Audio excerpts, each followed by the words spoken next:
Hey everybody, it's Wednesday evening and I have not really had time to do anything down here in the fish room today. I just got everybody fed and that's pretty much going to be about it.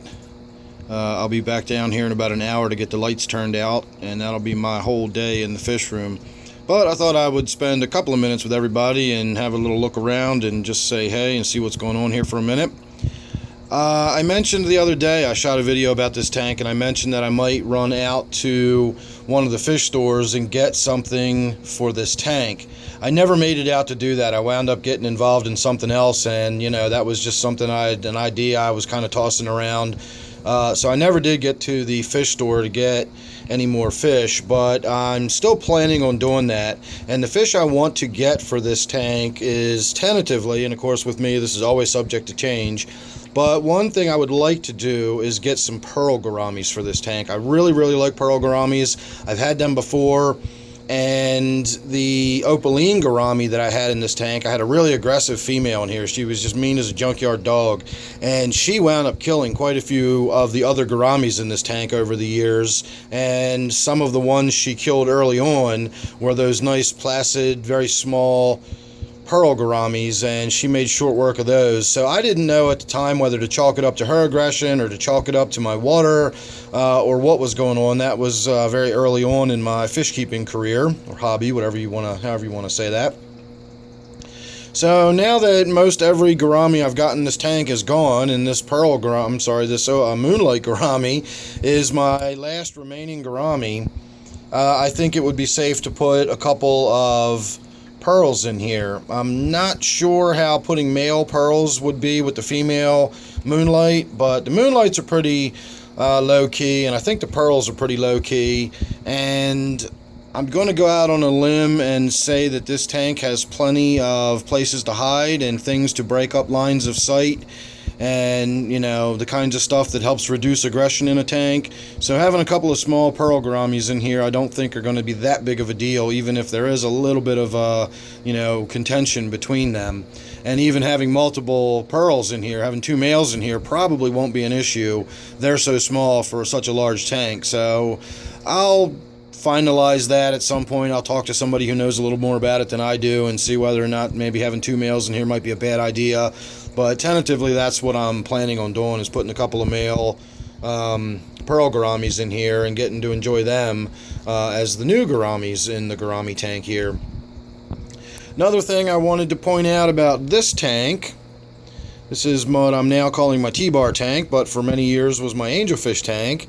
And I recently put, I don't even remember how many, but at least 6 to 8 neon tetras in here. And when I put them in there, I said I'm not worried about it because I don't imagine that this angelfish is going to eat them. I'm not worried about the T-bar cichlid eating them or anything else, etc., etc.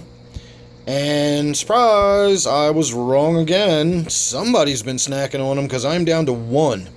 And I just realized that today. I have so many tanks and so many fish, and I just, I don't do inventory every day. I don't even do sort of a mental exercise of thinking about all my various fish every day. There literally are days like today where if I wasn't shooting this video, I wouldn't have thought about these fish beyond coming in here, throwing some food in the tanks, and walking back out of the room. So I'm kind of lackadaisical in certain respects, and that's kind of why I have my tanks set up the way I have them set up. They're all sort of easygoing. There's nothing that's really high maintenance in any of my tanks. There's no fish that are really super sensitive to water conditions, and that allows me, a little bit of leeway to be a little lackadaisical in some of my tanks. And so it was just this morning when I was walking around, turning the lights on, kind of looking around at the tanks to make sure nothing was really outstanding, it sort of dawned on me, like, where's all the other neons? And I realized there are no other neons. We've got that one neon left in the tank, so somebody has been snacking on them. I seriously doubt it's the Synodontis catfish coming out at night and snacking on them. That seems to be more of a plant eater. It's really small, and it's day active. I see it all the time. It's not like it sneaks out at night to eat the minnows, or eat the neons, rather. I guess neons are just minnows for South America. Although they're not, because minnows are defined differently than the way tetras are defined. Tetras are actually related to piranhas, and they've got quite sharp teeth. Even these little neon tetras have very sharp teeth for being such small fish that they are. So anyway, I'm not going to go off on a tangent talking about that. I just wanted to point out that I am in fact down to one neon tetra left in this tank, so I won't be adding any more. I might add some to this tank. I've got a bunch in quarantine right now, and I plan on picking up a bunch more, because neons are fish that you can sprinkle in your tanks if you've got a lot of tanks like I do. I have lots of tanks that could use neons.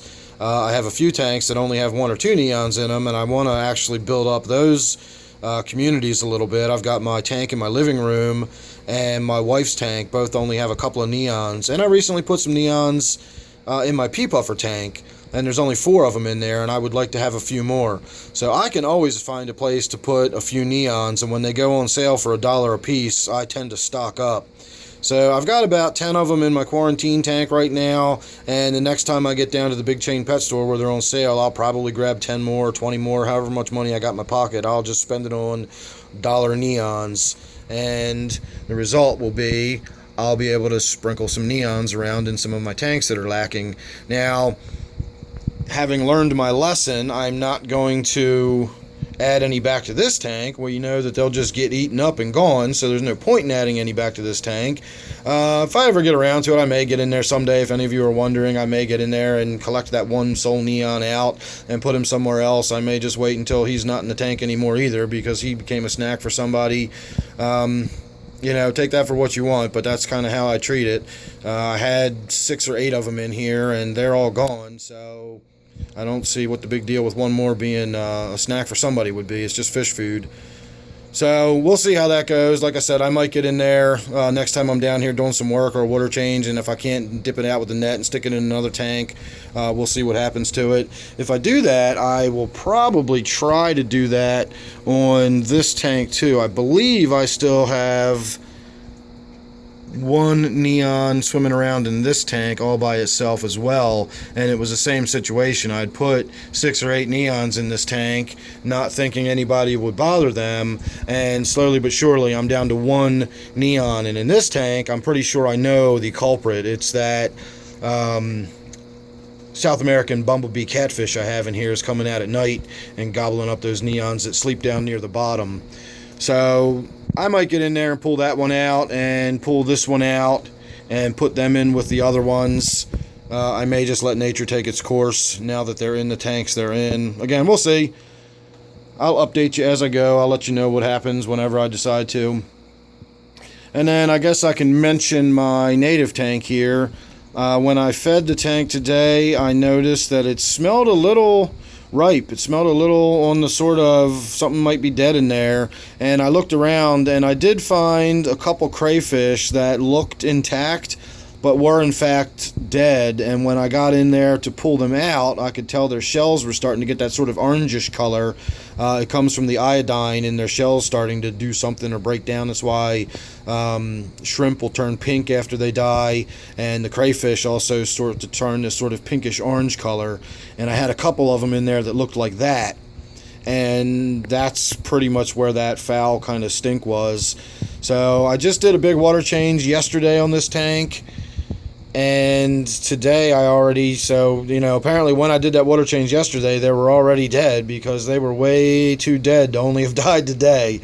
One of them actually sort of broke apart a little bit in my hand when I picked it up. It was pretty gross.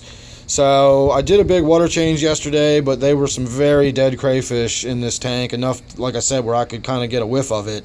So that probably ought to mean a water change here the next chance I get. So maybe tomorrow morning, I don't have anything to do. Maybe I'll get in here and I'll just do another simple water change, get some of that foul water out of the tank. If not, I'll get to it tomorrow afternoon or evening.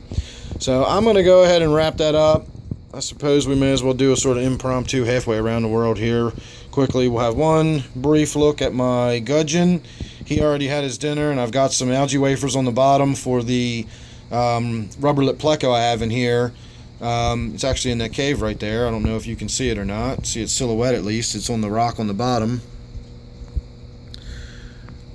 So he will go down and pick up those broken pieces of algae wafer occasionally, but he's not a big fan of them. He usually kind of spits them out and sucks them back in, and spits them out and sucks them back in. So I don't know if he's working them down and actually devouring them, or if it's just sort of instinctual. He treats it like it's food. See, there's the rubber lip. He's coming out to get himself a little snack right now.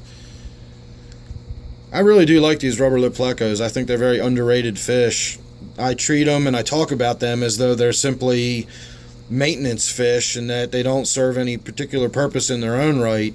But they are really cool fish. I really do like them, and they're just underrated fish, I think. I think they do amazing jobs at keeping tanks clean. I mean, look at the rocks and even the leaves and everything in this tank. You've seen some of my tanks if you watch my videos. I don't have beautiful, clean tanks like this. I almost don't even like them to be so beautiful and clean. They don't even look natural with zero algae anywhere. But this is a 40-gallon tank, and it's got a single rubber lip pleco in it, and it keeps the tank that sparkling clean. So, like I said, I swear by them. See that Gudgeon's now doing exactly what I was talking about. Can't decide whether he thinks it's food or just picks it up out of habit and spits it back out. Not sure what's going on with that.